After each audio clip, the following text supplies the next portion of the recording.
नमस्कार मित्रों। वर्ष 2024 की उत्तर प्रदेश लोक सेवा आयोग की मुख्य परीक्षा जो प्रस्तावित थी वो संपन्न हो चुकी है। विभिन्न चारों प्रश्न पत्र सामान्य अध्ययन के उत्तर प्रदेश विशेष के साथ संपन्न हो चुके हैं और विभिन्न मित्रों के माध्यम से अन्य स्रोतों से मुझे वो प्रश्न पत्र प्राप्त हो गए हैं, जिस पर भी मैं अब चर्चा करना आरंभ करता हूँ अपने सोशल मीडिया प्लेटफॉर्म पे। देखिए मित्रों, प्रश्न पत्र प्रथम जो सामान्य अध्ययन का है उसमें देखिए किस तरीके से इसने प्राचीन भारतीय इतिहास के अध्ययन के लिए साहित्यिक स्रोत का परिचय दीजिए। अगर आप जो यूनिक प्रशासन की जो पुस्तक है उसको आप देखेंगे तो उसी में जहाँ से इतिहास शुरू होता है वहीं पे इसका विस्तृत रूप से चर्चा किया गया है, वर्णन किया गया है। वहाँ से इसका अच्छा उत्तर लिखा जा सकता है 8 नंबर में।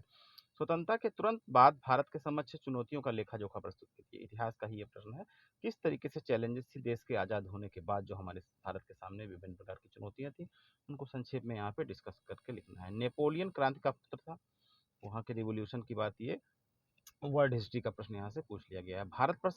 भारतीय समाज पर वैश्वीकरण के प्रभाव की चर्चा कीजिए। ग्लोबलाइजेशन और एलपीजी पर प्रश्न हमेशा आता रहता है। यहाँ देखिए प्रश्न आया सीधे सीधे, भारतीय ग्रामीण समाज के विकास में महिला संगठन की जो है क्या भूमिका है उस पर आप डिस्कस कीजिए। भारतीय संस्कृत की प्रमुख विशेषताओं का वर्णन कीजिए।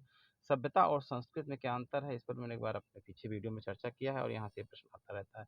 इस तरीके से 8 अंक के प्रश्न हैं, 8 मार्क्स के प्रश्न हैं, उसको बहुत ही संक्षेप में उसको लिख करके और सारे प्रश्नों को कवर करने का प्रयास करें, क्योंकि अगर एक भी प्रश्न आपके छूटे तो उतने मार्क्स आपके सीधे कट गए।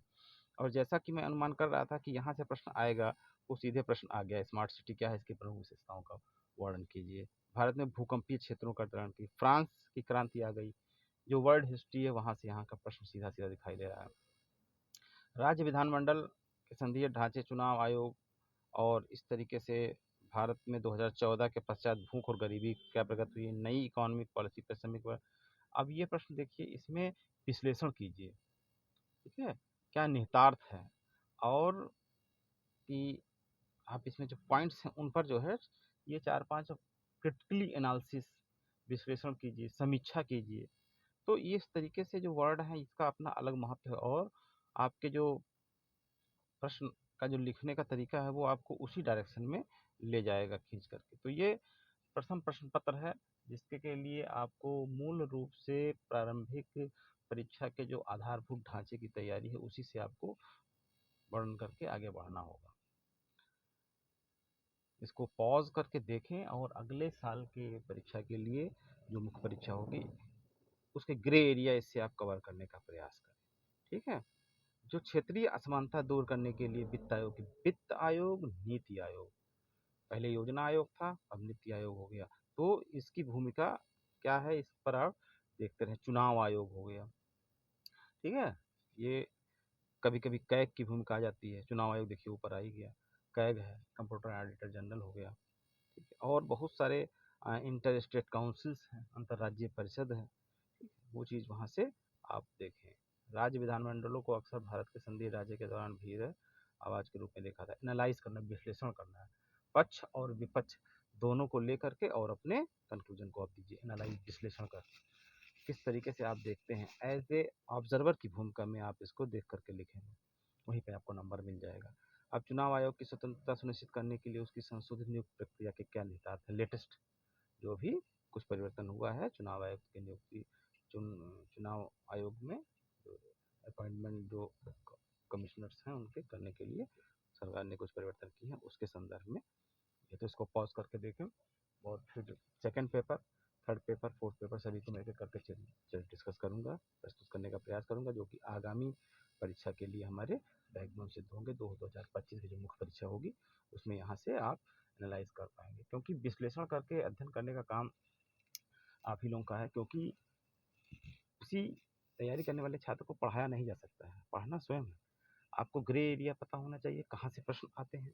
किसी व्यक्ति के अनुभव का प्रयोग करके आप स्वविवेक से अपने अध्ययन को धार देंगे, पढ़ाई करेंगे, तब आप जो है सफलता के मापदंड को पा पाएंगे।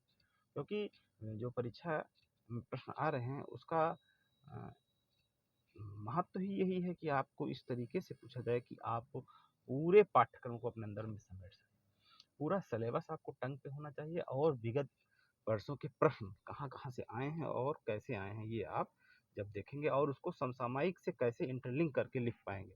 किसी प्रश्न में अगर वो समसामयिक की तरफ रुझान रखता है। अब नेपोलियन क्रांति का पुत्र था, इसमें आप कहीं समसामयिक या करंट इवेंट नहीं लगा पाएंगे।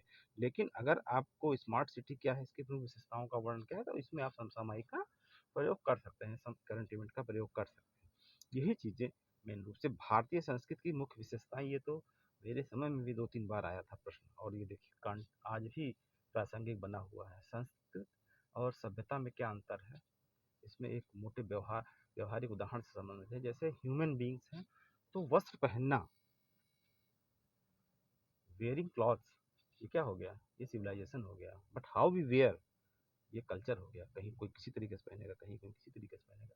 तो इस तरीके से छोटी छोटी चीज़ों को दिमाग में रखना होगा। तो इसको मैं यहीं रोकता हूँ, नेक्स्ट पेपर पे फिर हम डिस्कस करेंगे। ठीक है, तो नमस्कार।